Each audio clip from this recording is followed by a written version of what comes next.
सन 1908 में Ernest Rutherford ने atom का प्लानिटरी मॉडल पेश किया।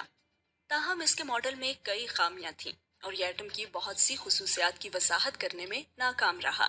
इन खामियों को जहन में रखते हुए नील्स बोर ने सन 1913 में एटम का एक और मॉडल पेश किया। बोर के मॉडल ने एटम की खुसूसियात की वजाहत के लिए हाल ही में दरियाफ्त होने वाले क्वांटम मैकेनिक्स के उसूलों का इस्तेमाल किया। इस वीडियो में हम बोर के एटॉमिक मॉडल के 4 मफरूज़ों के बारे में बात करेंगे। बोर के नजरिए का पहला मफरूज़ा ये है कि इलेक्ट्रॉन न्यूक्लियस के गिर्द सिर्फ एक मखसूस रेडियस के मदार में गर्दिश कर सकते हैं। मिसाल के तौर पर हाइड्रोजन एटम में एक वाहिद इलेक्ट्रॉन न्यूक्लियस के गिर्द मदार के रेडियस आर में गर्दिश करता है।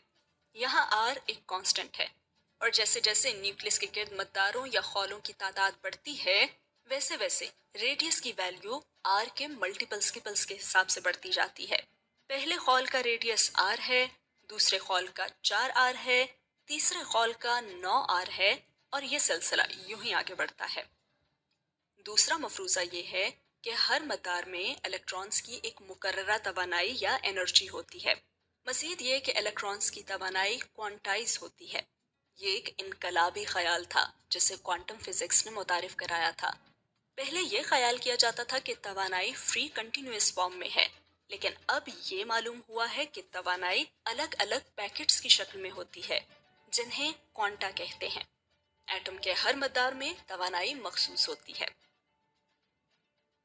बोर के मॉडल का तीसरा मफरूज़ा ये है कि इलेक्ट्रॉन्स न्यूक्लियस के गिर्द चक्कर लगाते हुए तवानाई खारिज नहीं करते। तवानाई सिर्फ उस वक्त खारिज या जज्ब होती है जब इलेक्ट्रॉन्स एक मदार को छोड़कर दूसरे मदार में छलांग लगाते हैं। अंदरूनी मदार से बैरूनी मदार में छलांग लगाने के लिए इलेक्ट्रॉन्स तवानाई जज्ब करते हैं और इसके बरक्स इलेक्ट्रॉन्स उस वक्त तवानाई खारिज करते हैं जब वो बैरूनी मदार से अंदरूनी मदार की तरफ आते हैं। और इसी से हमें यह भी मालूम होता है कि एटम का इलेक्ट्रोमैग्नेटिक स्पेक्ट्रम मुसलसल या कंटिन्यूस क्यों नहीं है।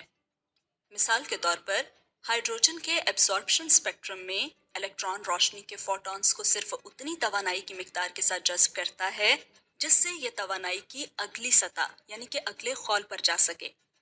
स्पेक्ट्रम पर मौजूद हर स्याह लकीर इलेक्ट्रॉन के एक मदार से दूसरे मदार में जाने को जाहिर करती है। इलेक्ट्रॉन से खारिज या जज्ब होने वाली तवानाई को प्लैंक इक्वेशन के जरिए देखा जाता है। इसमें डेल्टा ई इलेक्ट्रॉन से खारिज या जज्ब होने वाली तवानाई को जाहिर करता है, एच प्लैंक कांस्टेंट है और वी रोशनी की फ्रीक्वेंसी है। बोर मॉडल का आखिरी मफरूज़ा ये है कि इलेक्ट्रॉन न्यूक्लियस के गिर्द एक मुकर्ररा एंगुलर मोमेंटम के साथ घूमते हैं जो कि इस फॉर्मूले से जाहिर किया गया है। इसमें इलेक्ट्रॉन का एंगुलर मोमेंटम, मैस, रफ्तार या वेलोसिटी और रेडियस का हासिल ज़र्ब है। एंगुलर मोमेंटम बराबर है प्रिंसिपल क्वांटम नंबर ज़र्ब एक कांस्टेंट के। इसे ऑर्बिट नंबर के नाम से भी जाना जाता है और इसकी मुख्तलिफ कदरें हैं जो 1, 2, 3 वगैरह हैं। तो इस वीडियो में हमने सीखा कि बोर के एटॉमिक मॉडल के मुताबिक इलेक्ट्रॉन्स न्यूक्लियस के गिर्द रेडियस आर के मदार में गर्दिश करते हैं। मदार में मौजूद हर इलेक्ट्रॉन में मुकर्ररा तवानाई होती है जो कि क्वांटाइज होती है। जब तक एक इलेक्ट्रॉन किसी खास मदार में रहता है ये तवानाई को न जज्ब करता है न खारिज करता है।